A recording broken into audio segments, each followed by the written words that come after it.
Dia 125, Juízes capítulo 21, ao livro de Ruth, do capítulo 1 ao versículo 22.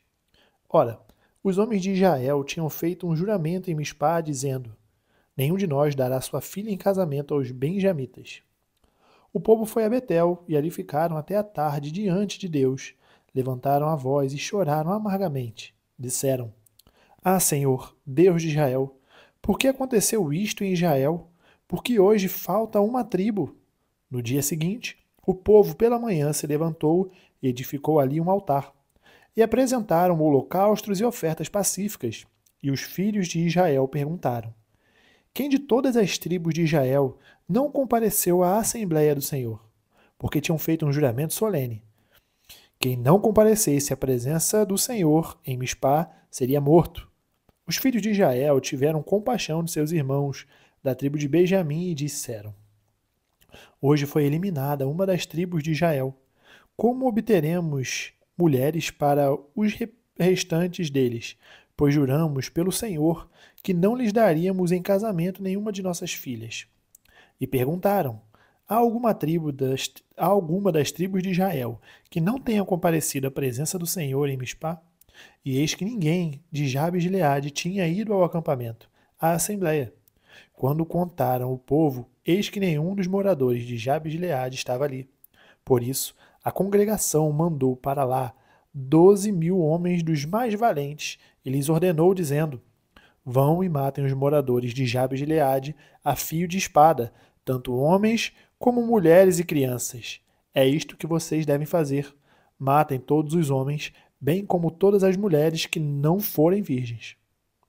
E acharam entre os moradores de Jabes de Gileade 400 moças virgens que nunca haviam tido relações com homem algum, e as trouxeram ao acampamento em Siló, que fica na terra de Canaã. Então toda a congregação enviou mensageiros aos filhos de Benjamim, que estavam na rocha de Rimom. Eles fizeram uma proposta de paz. Foi nesse tempo que os benjamitas voltaram e receberam aquelas mulheres de Jabes de Gileade que tinham sido conservadas com vida, porém não havia uma para cada um deles. Então o povo teve compaixão de Benjamim, porque o Senhor tinha aberto uma brecha nas tribos de Israel. Os anciãos da congregação disseram: Como obteremos mulheres para os que sobraram, visto que as mulheres dos benjamitas foram exterminadas? Disseram mais: Deve haver uma herança para os benjamitas que sobraram, pois nenhuma da tribo de Israel deve ser destruída. Porém, nós não podemos dar a eles as nossas filhas em casamento, porque os filhos de Israel juraram, dizendo: Maldito o que der mulher aos benjamitas. Então disseram: Eis que, de ano em ano, há uma solenidade do Senhor em Siló. Siló fica a norte de Betel, do lado do nascente do sol, pelo caminho que vai de Betel a Siquém e ao sul de Lebona. Então deram uma ordem aos filhos de Benjamim, dizendo: Vão e se escondam nas vinhas, fiquem vigiando. Quando as moças de Siló saírem a dançar em rodas, saiam das vinhas, e cada um agarre uma mulher para si. E então voltem para a terra de Benjamim. Quando os pais ou os irmãos delas vierem se queixar a nós, diremos: Tenham pena deles, por amor de nós, pois na guerra contra Jabes de Gileade não conseguimos mulheres para todos eles. E vocês não as deram a eles, pois neste caso seriam culpados de quebrar o juramento. Assim fizeram os filhos de Benjamim. E dentre as moças que saíram para dançar, eles tomaram para si mulheres, conforme o número deles. Depois voltaram para a sua herança, reedificaram as cidades e habitaram nelas. Então os filhos de Israel também partiram dali, cada um para a sua tribo, para a sua família e para a sua herança. Naqueles dias não havia rei em Israel, cada um fazia o que achava mais certo. Nos dias em que os juízes julgavam, houve fome na terra de Israel, e um homem de Belém de Judá foi morar por algum tempo na terra de Moabe, com a sua mulher e seus 2 filhos. Este homem se chamava Elimeleque e sua mulher se chamava Noemi. Os filhos se chamavam Malom e Quilom. Eram efrateus de Belém de Judá. Foram à terra de Moabe e ficaram ali. Algum tempo depois, Elimeleque, o marido de Noemi, morreu, e ela ficou sozinha com os 2 filhos. Estes casaram com mulheres moabitas. O nome de uma delas era Orfa, e o nome da outra era Ruth, e ficaram ali quase 10 anos. Depois morreram também Malom e Quilom, os dois filhos de Noemi, e assim ela ficou sozinha, sem os dois filhos e sem o marido. Então Noemi voltou da terra de Moabe com as suas noras, porque ainda em Moabe ouviu que o Senhor havia se lembrado do seu povo, dando-lhe alimento. Assim ela saiu do lugar onde havia morado, e as duas noras estavam com ela. Enquanto caminhavam, voltando para a terra de Judá, Noemi disse às suas noras: Vão agora e voltem cada uma para a casa de sua mãe, e que o Senhor seja bondoso com vocês, assim como vocês foram bondosas com os que morreram e comigo. O Senhor faça com que vocês sejam felizes, cada uma na casa de seu novo marido. E deu um beijo em cada uma delas. Elas, porém, começaram a chorar alto e lhe disseram: Não, nós iremos com a senhora para junto do seu povo. Mas Noemi disse: Voltem, minhas filhas, por que vocês iriam comigo? Vocês acham que eu ainda tenho filhos em meu ventre para que casem com vocês? Voltem, minhas filhas, vão embora porque sou velho demais para ter marido. E ainda que eu dissesse, tenho esperança, ou ainda que casasse esta noite e tivesse filhos, será que vocês iriam esperar até que eles viessem a crescer? Ficariam tanto tempo sem casar? Não, minhas filhas, a minha amargura é maior do que a de vocês, porque o Senhor descarregou a sua mão contra mim. Então, de novo, choraram em alta voz. Orfa, com um beijo, se despediu de sua sogra, porém Ruth se apegou a ela. Então Noemi disse: Veja, a sua cunhada voltou para o seu povo e para os seus deuses. Vá você também com ela. Porém Ruth respondeu: Não insista para que eu a deixe, nem me obrigue a não segui-la, porque onde quer que você for, irei eu. E onde quer que pousar, ali pousarei eu. O seu povo é o meu povo, e o seu Deus é o meu Deus. Onde quer que você morrer, morrerei eu, e aí serei sepultada. Que o Senhor me castigue se outra coisa que não seja a morte me separar de você. Quando Noemi viu que Ruth estava mesmo decidida a acompanhá-la, deixou de insistir com ela. Então ambas se foram até que chegaram a Belém. E aconteceu que, ao chegarem ali, toda a cidade se comoveu por causa delas. E as mulheres perguntavam: Essa não é a Noemi? Porém ela lhes dizia: Não me chamem de Noemi, mas de Mara, porque o Todo-Poderoso me deu muita amargura.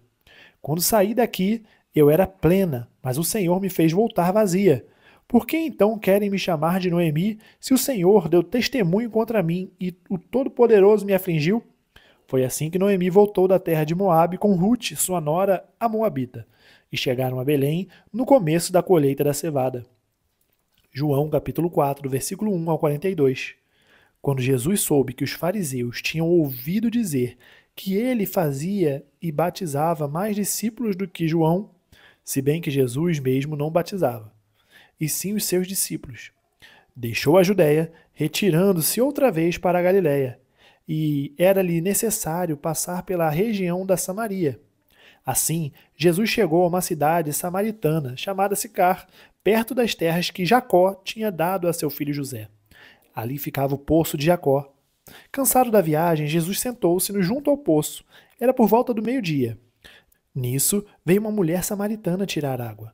Jesus lhe disse: Dê-me um pouco de água. Pois os seus discípulos tinham ido à cidade comprar alimentos. Então a mulher samaritana perguntou a Jesus: Como, sendo o Senhor judeu, pede água a mim, que sou mulher samaritana? Ela disse isso porque os judeus não se dão com os samaritanos. Jesus respondeu: Se você conhecesse o dom de Deus e quem é que está lhe pedindo água para beber, você pediria e ele lhe daria água viva.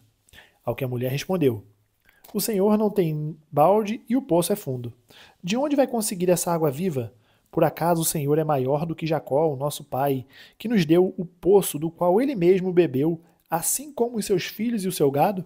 Jesus respondeu: Quem beber desta água voltará a ter sede, mas aquele que beber da água que eu lhe der, nunca mais terá sede.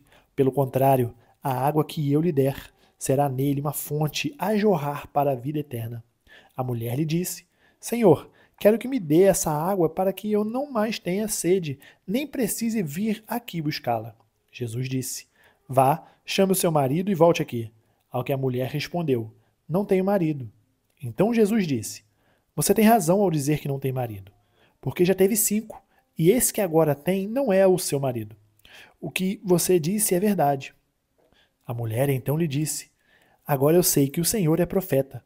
Nossos pais adoravam neste monte, mas vocês dizem que em Jerusalém é o lugar onde se deve adorar. Jesus respondeu: Mulher, acredite no que digo. Vem a hora em que, nem neste monte, nem em Jerusalém, vocês adorarão o Pai. Vocês adoram o que não conhecem. Nós adoramos o que conhecemos, porque a salvação vem dos judeus. Mas vem a hora, e já chegou, em que os verdadeiros adoradores adorarão o Pai em espírito e em verdade, porque são esses que o Pai procura para seus adoradores. Deus é espírito, e é necessário que seus adoradores o adorem em espírito e em verdade. A mulher respondeu: Eu sei que virá o Messias, chamado Cristo. Quando ele vier, nos anunciará todas as coisas. Então Jesus disse: Eu sou o Messias, eu que estou falando com você. Naquele momento, chegaram os discípulos de Jesus e se admiraram ao vê-lo falando com uma mulher. Mas nenhum deles perguntou: O que é que você está querendo? Ou por que o Senhor está falando com ela? Quanto a mulher deixou seu cântaro, foi à cidade e disse ao povo: Venham comigo e vejam um homem que me disse tudo o que eu já fiz. Não seria ele, por acaso, Cristo? Então saíram da cidade e foram até onde Jesus estava. Enquanto isso, os discípulos pediam a Jesus, dizendo: Mestre, coma. Mas ele lhes disse: Tenho para comer uma comida que vocês não conhecem. Então os discípulos começaram a dizer entre si: Será que alguém lhe trouxe algo para comer? Jesus lhes declarou: A minha comida consiste em fazer a vontade daquele que me enviou e realizar a sua obra. Vocês não dizem que ainda falta 4 meses até a colheita? Eu, porém, lhes digo: Levantem os olhos e vejam os campos, pois estão maduros para a colheita. Quem colhe recebe desde já a recompensa e ajunta o seu fruto para a vida eterna, para que se alegrem ao mesmo tempo o que semeia e o que colhe.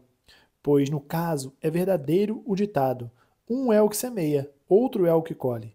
Eu os enviei a colher o que vocês não semearam. Outros trabalharam e vocês aproveitaram o trabalho deles. Muitos samaritanos daquela cidade creram em Jesus por causa do testemunho da mulher que tinha dito: Ele me disse tudo o que eu já fiz.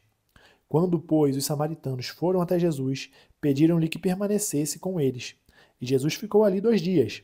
Muitos outros creram nele por causa da palavra de Jesus e diziam à mulher: Agora não é mais por causa do que você falou que nós cremos, mas porque nós mesmos ouvimos e sabemos que este é verdadeiramente o Salvador do mundo. Salmos capítulo 5, do versículo 1 ao 15. Deem graças ao Senhor e invoquem o seu nome. Tornem conhecidos entre os povos os seus feitos. Cantem a Deus, cantem louvores a Ele. Falem de todas as suas maravilhas. Gloriem-se no seu santo nome. Alegrem-se o coração dos que buscam o Senhor. Busquem o Senhor e o seu poder. Busquem continuamente a sua presença. Lembre-se das maravilhas que ele fez, dos seus prodígios e dos juízos de seus lábios. Vocês, descendentes de Abraão, seu servo, vocês, filhos de Jacó, seus escolhidos. Ele é o Senhor, nosso Deus. Os seus juízos permeiam toda a terra.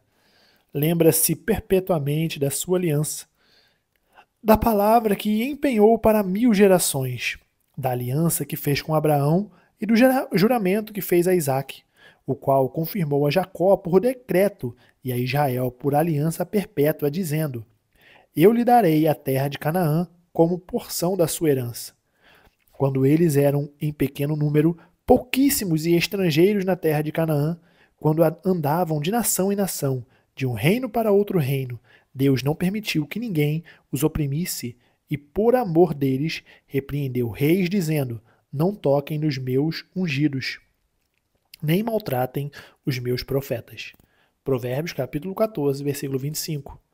A testemunha verdadeira salva vidas, mas quem profere mentiras é enganador. Terminamos o dia 125, nós nos vemos amanhã no dia 126. Até mais.